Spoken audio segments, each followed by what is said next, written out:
Alright, what's up everybody? Welcome back to my channel. My name is James. Welcome back to me. I haven't done a race commentary video in quite a while. So here we are. I'm trying something new. You can see my face. Not that I think you want to see my face, but just trying it out to see how it goes. I'm going to try to do this in as few takes as possible. I'm really trying to save time more than anything. Editing these videos takes quite a while, and especially if you're perfectionistic like I am, you end up spending way too much time. So I'm going to try to be not perfectionistic, and we'll see how it goes. So it's been a pretty long winter. We live in the DMV area, DC, Maryland, Virginia. Our team is Speed Lab Racing, SLR.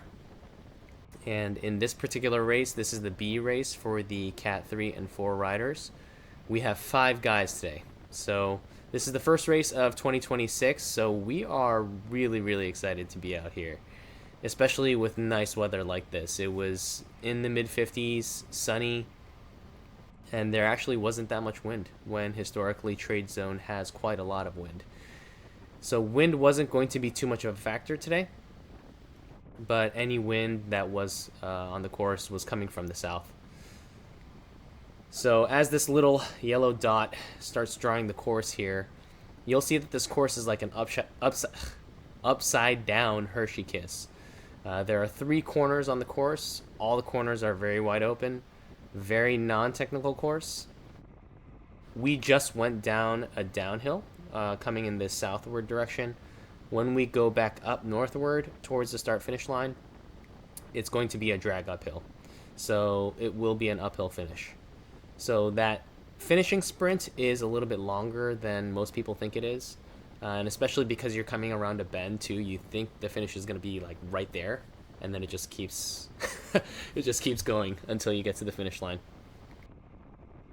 So from this corner, this is the final corner, from this corner to the finish line, I think it's somewhere around 600 meters or so. So it's definitely not just a sprint out of the final corner type thing. Let's see. My role for today is to be the road captain. I am generally the road captain when we ride together. So I'm trying to communicate with the team and coordinate things as much as possible. We do quite a lot of tactics and strategy talk before each race, so we know what the plan is, so we are all on the same page. As the race goes on, we are going to be a little bit more reactive to moves that go off the front. But in the early stages of the race, because it's a 75-minute race, which is actually a much longer race than usual for Cats 3s and 4s, we are not going to be too reactive early in the race, and we'll see what happens. But we have Ben and Kyle on our team. Kyle is actually new to our team. We picked him up in the offseason. We've actually picked up quite a lot of guys in the offseason. We have, I think, 26 active guys on the roster. And 2.5 years ago, we started with about 10. So the team has been growing really well. The team has been we've been meshing really well. We talk with each other basically every day. Just chat about anything and everything. So our team, we're definitely much more tight-knit, I would say, than maybe most teams in the area. But yeah. Anyway, positioning-wise, as a team, we are trying to just stay in the front half of the pack. Just be there, ready for any moves that go off the front. Like Gunner from District Taco, he just went off the front with a couple guys in chase. And Kyle here is going to put in a dig, and he's going to follow that move. So now that Kyle is up the road and we have representation up there, the 3 other SLR guys and myself, we can just chill. So I communicate that with the guys here. Just let them know that Kyle's up the road so that we're not chasing our teammates back.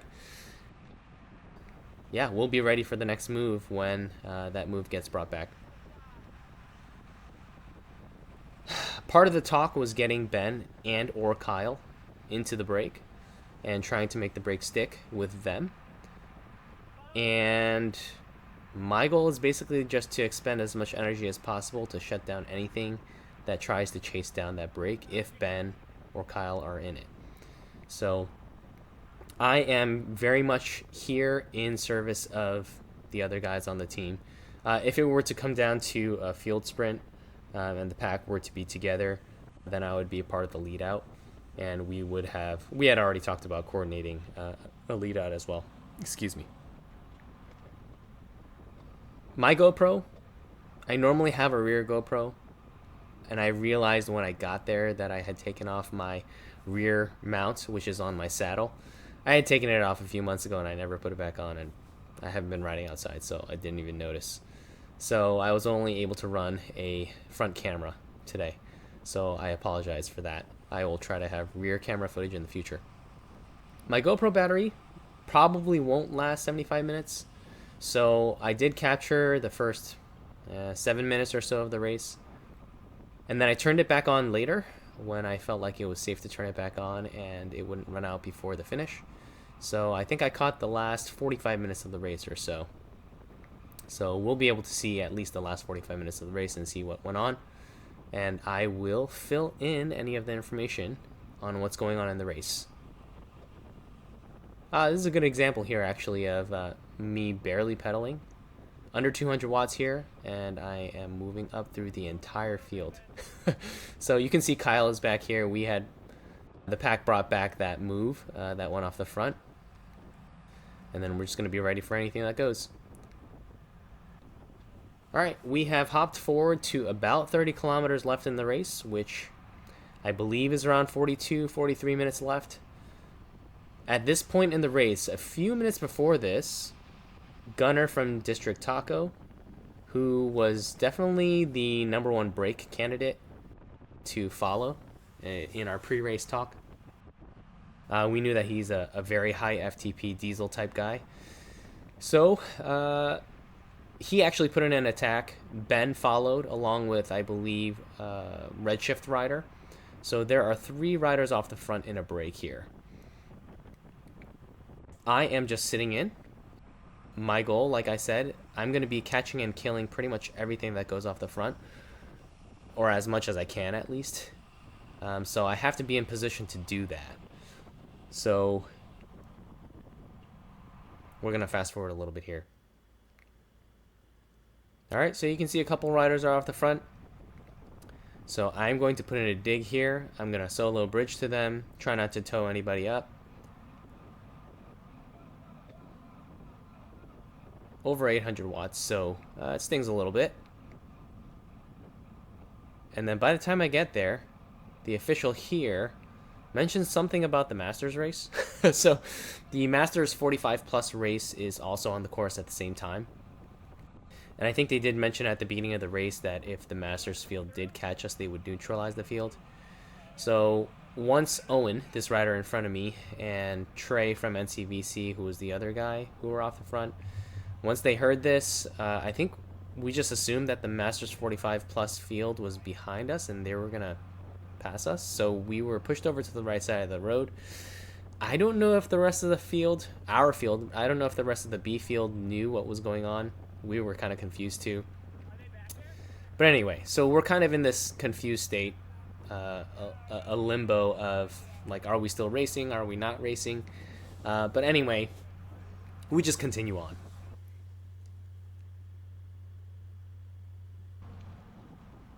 All right, so teammate Kyle is on my left here, and we have a really quick chat.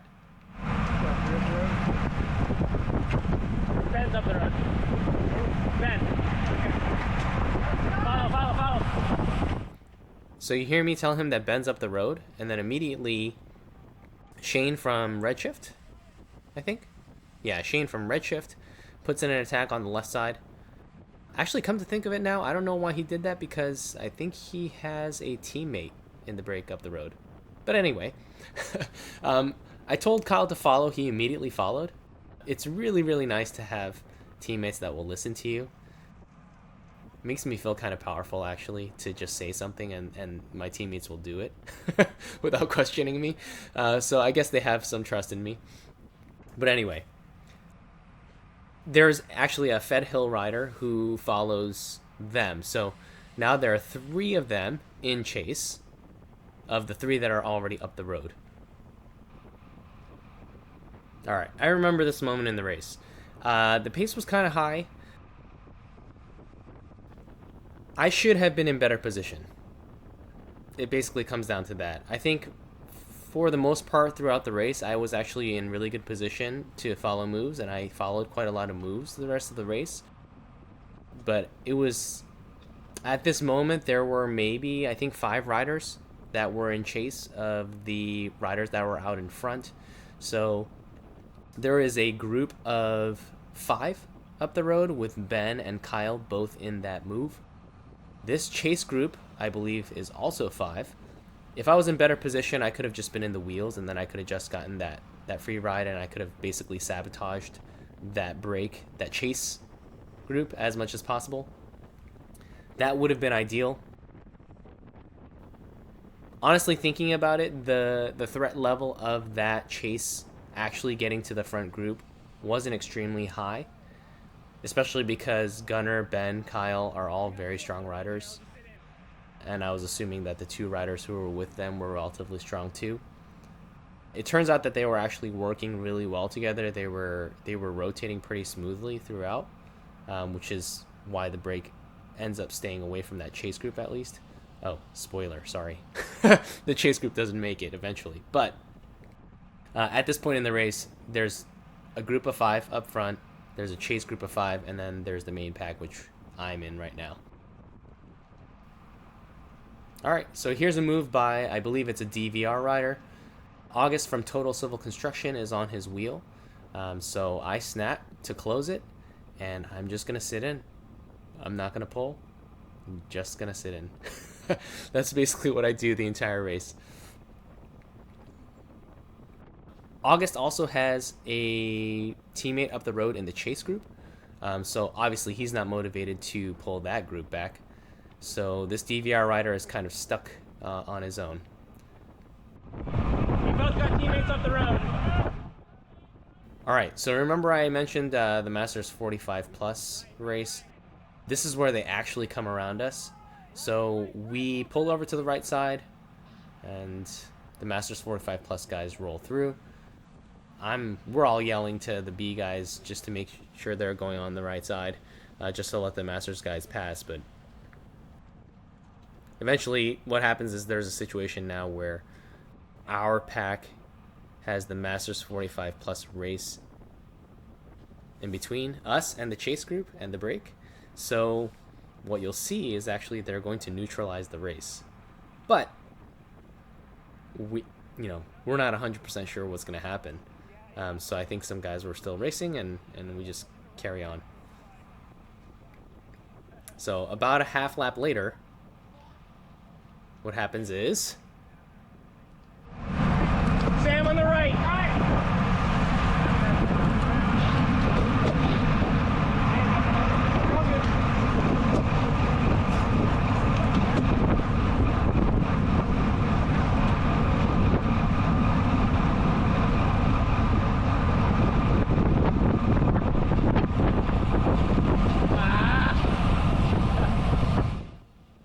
Yep.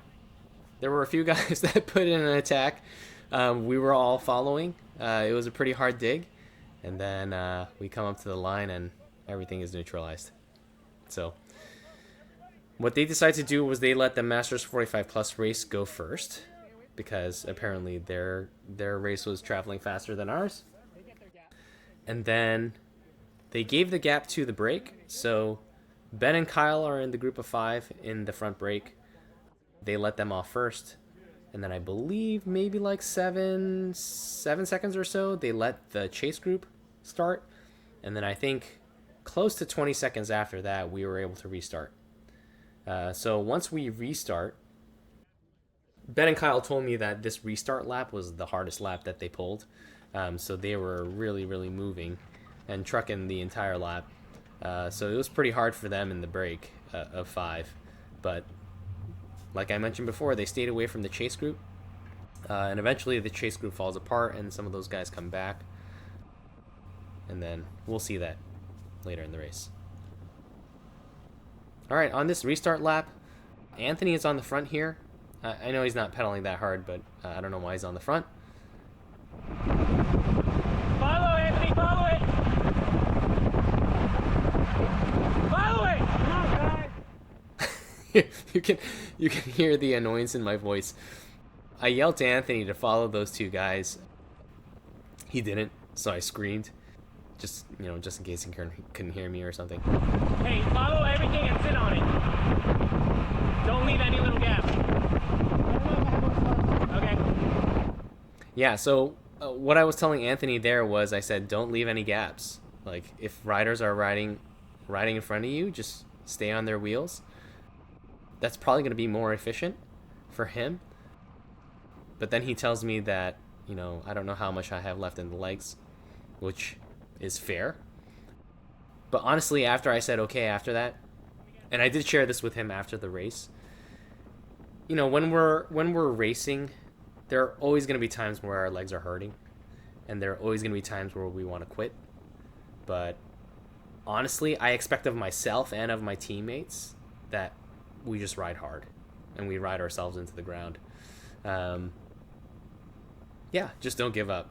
We just want to press, and we want to make sure that we are giving it our all, especially because we're racing as a team, so we're accountable to each other. Yeah, when I ride for teammates, I can probably get more out of myself than if I'm just riding for myself, which is one of the pros of being on a team, especially on a team of guys that really want to ride for each other. Yeah, that's fantastic. So anyway, moving on. We're going to continue on here, and we'll see what happens. All right, we actually didn't have to wait that long. I believe Trey from NCVC takes off, kind of attacks from the front, which might not be tactically sound or the best move. But there's another NCVC rider that actually follows him. I don't know why some of these things are happening. There might be a reason. There might be a good reason. So the meta rider follows. I'm following this QCW guy's wheel. Now, there is a gap. I'm not going to want to close that down on my own, even though I do want the brake to stay away. I know that there are other motivated riders to pull this back. Sam is one of them. Sam from Equip, I know that he is a relatively high threshold guy for this field. He actually comes around in front of me, so I just hop into the draft. I think he peeks back a couple times. He probably sees me, probably knows that there are a couple guys up the road from my team, and probably doesn't even bother asking me to pull through. All right, we just took corner number 3 with about 16K left in the race. I am on August's wheel at this point. So the race has been pretty fast for the last lap or so. August and I are just sitting in because we both have teammates up the road still. Jefferson Velo puts in an attack over the double yellow, but we won't worry about that. I see a DC Devo kid go, and then I am following this Bikeworks guy. So he's coming into the screen right here. I was looking to the right side just to see who was responding. This Bikeworks guy is actually pretty strong. I was following his wheel here, and he's going to put in a pretty hard dig, and I'm just going to be sitting. Just sucking wheels. That's what I do. I'm pretty sure he looks back multiple times. I think he tries to flick me a couple times. To be completely honest, in that situation, I feel sorry. Just because I'm a human, I guess. But tactically, I'm not going to be pulling anything back. I'm not going to be wasting any energy like that. So yeah, you can see I'm doing somewhat close to threshold in his wheel. So he's definitely digging here, putting in some effort. You can see a flick, looking back. Nope. Flick. Nope.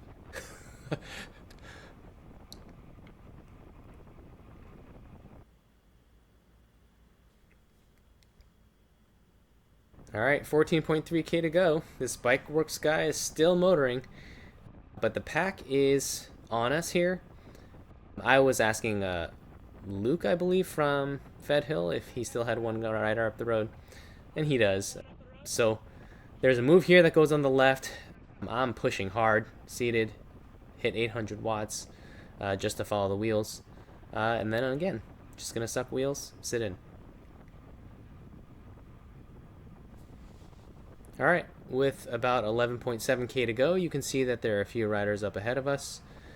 Those are the remaining riders from the chase group. So once we bring these guys back, there is only one break up the road of 5 riders. At this point, I think they have something like 35, 40 seconds on us. So I am feeling really good about the chances of that sticking. When I saw this at the moment, though, I knew that George from Total had come back. So August definitely now is going to be motivated to be more active. Even though the break is gone, I think, August is free to do what he wants at this point. All right, 10.6 kilometers to go now. The pace has died somewhat. You better bet there's going to be an attack on the right there. Sam from Equip is going with, I don't know who that is in the wheel, but there are a couple more guys here going, an NCVC rider, a DC Devo kid. And I'm right on the wheels. You got it, you got it. He looks back at me. He probably doesn't want to dig. But I actually yelled to him, you got it, you got it. Just to give him a little bit of encouragement, so that, he can give me some draft. Sometimes you just got to use the strategy that's available to you. So yeah, after we come around corner number 2 there, he's giving me some draft. I see he's falling off the pace, so I got to put in a dig to follow this move because I want to shut everything down. That's my goal, shutting everything down. So here I am behind this NCVC rider. But the benefits of conserving in the draft is that you can be ready for, I don't know, moves that go over the top, like this one. So August is going. Trey from NCVC is grinding here. I'm going to go around Trey because I really need to be on August's wheel. And I need to follow this move that's still up the road here. So I make it up to August, and then it's my job again to sit in. This is a pattern, folks. All right, 8.5 kilometers to go. It's been fairly fast and hard. Ortho Virginia kid on the right here, he sends an attack. He ends up going solo. So I actually, I don't really need to follow that just because it's a solo rider. I want to conserve energy still for, maybe some of the more threatening things. These are some of the decisions that you're just going to make in the course of the race. Deciding what to follow, deciding what not to follow, which wheel to follow. There are some people who definitely look more squirrely and untrustworthy on the bike. I try to stay away from them as much as possible. Yeah, and the riders who look stable and look strong, I try to follow them as much as possible. All right, 7.3K to go. So we are going to be coming up on, I believe that's 3 laps to go. We are taking the final corner here. We're going to head back northward. And remember, this is the start-finish straight, so or the start-finish section, I guess. You'll notice that a lot of the moves that people have been making are on the uphill part. It's just, what the course gives you. You're not going to want to attack on the downhill. Attacking on the flat, it might be okay. But usually it's extended from the attacks that start on this particular portion of the course here. So I'm at mid 400, 500 watts, but you see there's a Meta Rider on the right. I'm kind of stalking him. And then I start ramping it up even more because I see...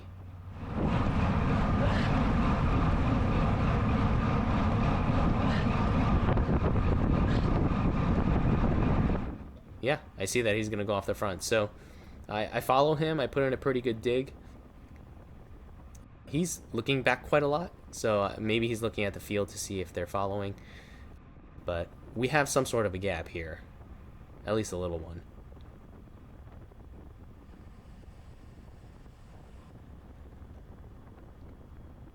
Yeah, when he's looking back and flicking this much, he's definitely gassed. But again, my role. Catch and kill everything. So, the more I insert myself on people's wheels like this, the less people can actually string some, coordinated moves together. All right, 5.2K to go. We are coming up on the final corner. It's going to be 2 laps to go when we hit the line here. Now, my role in catching and killing things isn't just to keep the pack away from the front group. I'm trying to keep everything together for Anthony and Daryl's sake as well, because if we can get a good finish from them from the field, that's great as well. So, to be completely honest, I didn't really hear them that much, so I was assuming they were not on my wheel. I did hear them maybe like once or twice, but as it was coming to the close of the race, I was basically just trying to be as forward as possible. And if Anthony and Daryl were going to be on my wheel, especially at the end, then I would be able to help them out. Right there, you saw me kind of put in a little bit of a dig. The reason I did that is because, again, I was looking on the other side of the pack. The Bike Works guy, who I already identified as a strong rider, he was actually going to send an attack up the right side, but he didn't because he got boxed in. So we are coming through the start-finish line right here with 2 laps to go. And I think something happens. Oh, no, here it is. Okay, Bike Works. Remember I said he was going to send an attack up the right side and he got boxed in, so he decided to do it here. It seems like he doesn't want to really come down to a sprint. He probably is a more diesel type rider. I don't know. But anyway, I had to put in a pretty hard dig there to follow this move here. And here I am in my usual position, just looking at someone's butt, just following their wheel. He's checking back. I'm pretty sure he's looking at the pack. And I'm pretty certain that we have some sort of a gap here. But I think August is on my wheel, which is a good move by him to follow. I think what's going to happen, I think August is going to come around here at some point, and he's going to start helping out this Bike Works guy.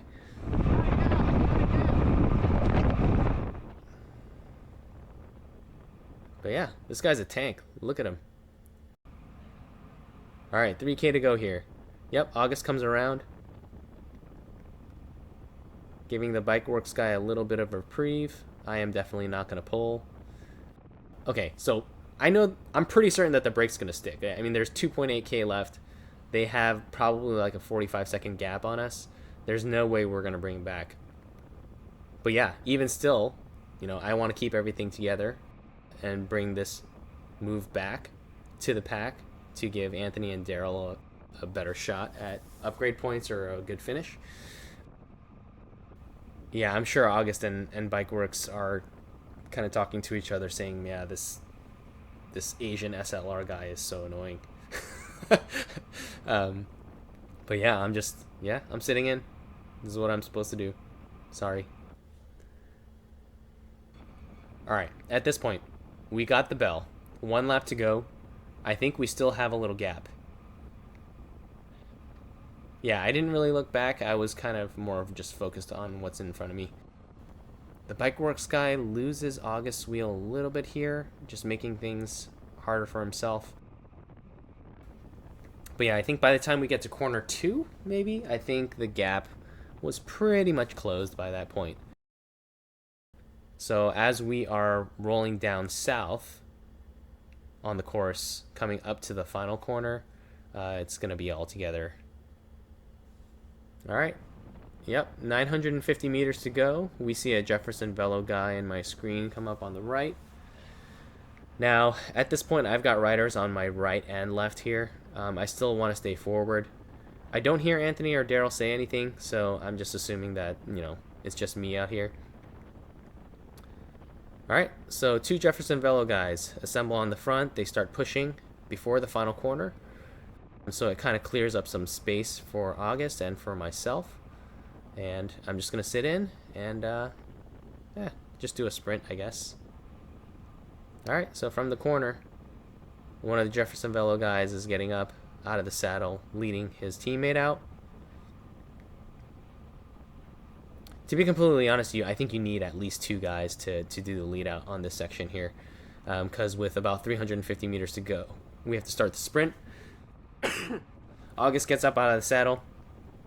He separates from me because he's stronger than me. Luke from Fed Hill just blasts up the right side. I hop into his draft. We just finish in those positions right there. So, up in the break, Ben and Kyle got second and fourth. Gunner ended up winning. There was a Fed Hill guy in that break. He was the one, I think, who initially out of the final corner. They told me that he made a move to make a late move. Ben closed it down for the group. Kyle was in the wheels, and then Gunner came around. And Gunner won. Kyle second. Fed Hill third. Ben fourth. And then Redshift, I think his name is Rishab. He was fifth. So in the field sprint, it was August. He got sixth in the race. Luke got seventh. I got eighth. And then the rest. So, yeah, for a first race of the season, I would say that's pretty successful. I think everyone played their roles really well.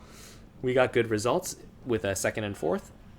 So Ben and Kyle got some upgrade points towards their Cat 2 upgrade. And, yeah, we're building chemistry on Speed Lab. Excuse me. We're building chemistry. We're learning how to individually race better and be more efficient, but also learning how to race as a team. So, yeah, really exciting stuff. Honestly, most Cat 3-4 teams are not well organized, but, you know, me being one of the leaders of the team, I'm emphasizing that. Because by the time, some of our riders get to Cat 2 and Cat 1, these kinds of things have to be ingrained in them for us to be really good. Yep, that's it. See you later.